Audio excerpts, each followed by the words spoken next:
penduduk muslim dunia. Data pertumbuhan, pada tahun 2010, penduduk muslim mencapai 1,6 miliar jiwa, atau 23% populasi dunia, dan diproyeksikan meningkat sebesar 35% menjadi 2,2 miliar pada tahun 2030. Kecepatan pertumbuhan, populasi muslim tumbuh rata 1,5% per tahun, yakni 2 kali lipat lebih cepat dibandingkan penduduk non-muslim yang hanya tumbuh 0,7%. Distribusi regional, mayoritas muslim berada di Asia Pasifik sebesar 62%, diikuti Timur Tengah, Afrika Utara 20%, Afrika Sub-Sahara 15%, Eropa 3%, dan Amerika 0,3%. Negara dengan populasi terbesar, Indonesia memimpin dengan 13,1% dari total muslim dunia, diikuti India 11%, Pakistan 10,5%, dan Bangladesh 8,4%. Faktor pendukung, pertumbuhan dipicu oleh tingkat kesuburan yang tinggi, banyaknya penduduk di usia reproduksi awal 15-25 tahun, serta membaiknya kualitas kesehatan dan ekonomi. Pertumbuhan penduduk muslim dan konsekuensi ekonomi. Aktivitas bisnis. Umat Islam saat ini tidak hanya berperan sebagai pembeli atau konsumen, tetapi juga sudah menjadi pelaku utama dalam berbagai kegiatan bisnis. Mereka terlibat dalam bidang investasi, yaitu kegiatan menanamkan modal untuk memperoleh keuntungan di masa depan. Selain itu, umat Islam juga aktif di sektor manufaktur, yaitu proses produksi barang dalam jumlah besar di pabrik. Di bidang perbankan, umat Islam ikut mengembangkan sistem keuangan, termasuk perbankan syariah yang sesuai dengan prinsip Islam. Tidak hanya itu, dalam perdagangan global, umat Islam juga terlibat dalam kegiatan ekspor dan impor antar negara. Hal ini menunjukkan bahwa pertumbuhan jumlah penduduk Muslim berdampak langsung pada meningkatnya aktivitas ekonomi di berbagai sektor. Karakter konsumen.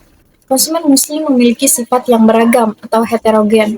Artinya, mereka berasal dari berbagai negara dengan perbedaan bahasa, budaya, cara berpakaian, dan kebiasaan dalam mengonsumsi produk.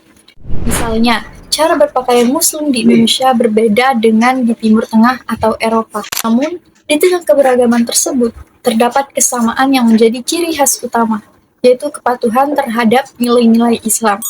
Contohnya adalah memilih produk halal, menghindari produk yang dilarang, serta memperhatikan etika dalam berbelanja dan mengonsumsi barang. Jadi, walaupun berbeda-beda, konsumen Muslim tetap memiliki prinsip yang sama dalam kehidupan sehari-hari. Kemandirian ekonomi. Globalisasi adalah proses di mana dunia menjadi semakin terhubung, baik dalam hal informasi, teknologi, maupun ekonomi. Dengan adanya globalisasi, umat Islam didorong untuk menjadi lebih mandiri secara ekonomi. Kemandirian ekonomi berarti seseorang mampu memenuhi kebutuhan hidupnya sendiri tanpa bergantung pada orang lain. Dalam hal ini, baik laki-laki maupun perempuan memiliki kesempatan yang sama untuk bekerja, berwirausaha, dan memperoleh penghasilan. Selain itu, umat Islam juga dituntut untuk meningkatkan pendapatan per kapita, yaitu rata-rata pendapatan per orang dalam suatu negara, agar mampu bersaing dengan masyarakat global. Hal ini menunjukkan bahwa pertumbuhan umat Islam tidak hanya dari jumlah, tetapi juga dari kualitas ekonominya. Daya beli atau purchasing power. Daya beli adalah kemampuan seseorang atau masyarakat dalam membeli barang dan jasa sesuai dengan kebutuhan dan keinginannya. Semakin tinggi daya beli, semakin banyak barang atau jasa yang dapat dibeli. Dalam konteks negara Muslim, Arab Saudi dikenal sebagai negara dengan daya beli yang tinggi, yang berarti masyarakatnya memiliki kemampuan besar dalam berbelanja. Sementara itu, Qatar dan Kuwait memiliki pendapatan per kapita yang tinggi, yaitu rata-rata penghasilan masyarakatnya besar, sehingga tingkat kesejahteraannya juga tinggi. Perbedaan ini menunjukkan bahwa kondisi ekonomi setiap negara Muslim tidak sama, tetapi secara umum memiliki potensi pasar yang kuat. Tren wisata. Dalam sektor pariwisata, wisatawan Muslim memiliki kebutuhan dan preferensi khusus yang menjadi pertimbangan utama saat berpergian. Berdasarkan data, sekitar 67% wisatawan Muslim sangat memprioritaskan ketersediaan makanan halal.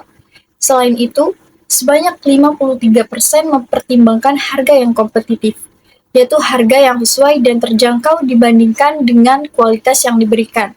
Kemudian, 49% wisatawan muslim juga menginginkan pengalaman wisata yang ramah muslim, seperti adanya fasilitas tempat ibadah, lingkungan yang nyaman, dan pelayanan yang sesuai dengan nilai-nilai Islam. Hal ini menunjukkan bahwa industri pariwisata perlu menyesuaikan layanan mereka agar dapat menarik wisatawan muslim. Populasi penduduk muslim dan peta strategi. Pemasaran dunia fokus marketer.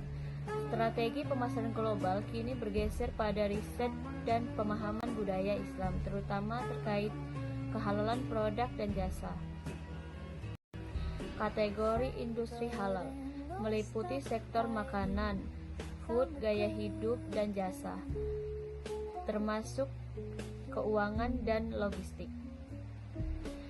Driver perekonomian. Strategi dunia digerakkan oleh 3F, yaitu food, fashion, dan fun, yang berdasarkan pada prinsip Fatih Iman.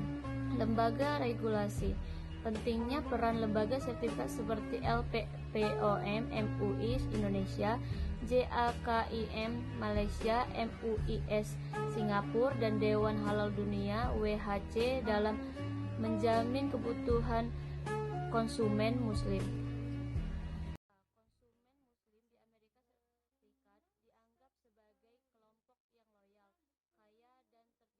Dan terdidik dengan kekuatan pengeluaran tahunan mencapai 170 sampai 200 miliar dolar. Gambaran potensi pasar di Indonesia. Sebagai negara dengan penduduk muslim terbesar, Indonesia adalah pasar yang sangat menjanjikan. Di bidang kinerja ekonomi, peningkatan pendapatan per kapita memperkuat daya beli masyarakat Indonesia. Di bidang perbankan syariah, meski pangsa pasarnya baru sekitar 3%, jauh di bawah Malaysia yang 20%, perbankan syariah Indonesia memiliki kinerja keuangan dan tingkat profitabilitas tinggi di dunia.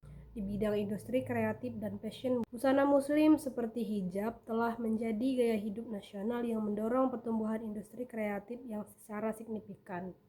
Di bidang pemasaran syariah, diperlukan pendekatan pemasaran yang berlandaskan Al-Quran dan Hadis untuk menciptakan keadilan, keseimbangan, dan orientasi bisnis yang lebih beretika, tidak sekedar mencari keuntungan. Reformasi spiritual. Adanya tren penggabungan prinsip manajemen bisnis dengan nilai-nilai spiritual seperti pelatihan ESQ di berbagai perusahaan untuk menciptakan model bisnis yang lebih manusiawi dan demokratis. Ada 3 pilar utama dalam pasar muslim. Pemasaran global kini melihat 3 sektor utama sebagai penggerak ekonomi pasar muslim. Yang pertama itu ada food atau makanan. Ini adalah syarat mutlak. Produk pangan harus memiliki sertifikasi halal yang transparan dan akurat untuk membangun kepercayaan konsumen. Yang kedua ada fashion atau busana. Industri busana muslim menyumbang sekitar 96 miliar dolar per tahun secara global di Indonesia. Hijab telah menjadi gaya hidup nasional yang sangat dinamis. Yang ketiga ada fun, gaya hidup atau pariwisata. Permintaan akan pariwisata ramah muslim seperti hotel tanpa alkohol dan privasi bagi wanita terus meningkat, dipimpin oleh destinasi seperti Uni Emirat Arab dan Saudi Arabia.